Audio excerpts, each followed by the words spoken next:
Autre titre, l'Allemagne. L'Allemagne qui explose tous les records en matière d'exportation et d'excédent commercial. Voitures, machines-outils ou électroniques, 217 milliards d'euros d'excédent l'an passé. Tiffaine de Tricorneau.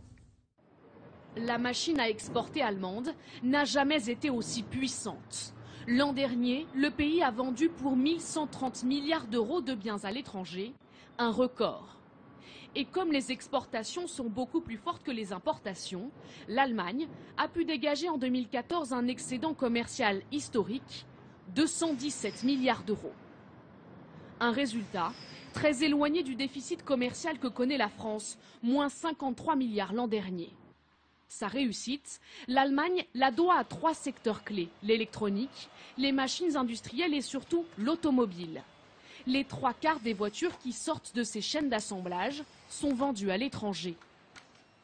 Parmi les clients privilégiés, la France, la Grande-Bretagne et les pays européens dans leur ensemble. Berlin y réalise la moitié de ces échanges. Grâce à cette manne financière, le déficit public allemand est nul. Et pourtant, la croissance, elle, n'atteint pas les sommets, 1,5% du PIB l'an dernier. Explication, si les entreprises allemandes exportent énormément, c'est parce qu'elles ont du mal à vendre sur leur propre territoire. Les ménages préfèrent de leur côté épargner plutôt que consommer.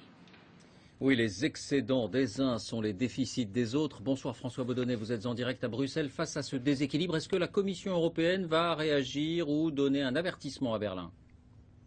Alors ça peut paraître en effet incroyable, David. La Commission européenne pourrait punir un pays parce qu'il est trop performant, le sanctionner parce que ses produits de très haute qualité ont trop de succès et qu'il a, ce pays, ce que la France n'a plus, la compétitivité. En fait, Bruxelles ne dit pas cela. Pour la Commission européenne, le problème de l'Allemagne, même si bien sûr il ne s'agit pas de morale, c'est son égoïsme. Et oui, tous ces milliards que nos voisins encaissent, ils ne les dépensent pas, ils les mettent dans des bas de laine. Et alors que toute l'Europe aurait un besoin fou d'une Allemagne locomotive de consommation, eh bien, elle reste en gare. Alors c'est la deuxième fois que Berlin se retrouve dans le collimateur de Bruxelles, mais c'est une position de façade. Un haut diplomate européen me confiait tout à l'heure, nous aimerions bien que Paris ait les mêmes défauts que Berlin. Et c'est vrai qu'en Europe, le premier de la classe ne peut pas être puni, il aura tout au plus, David, une petite remontrance.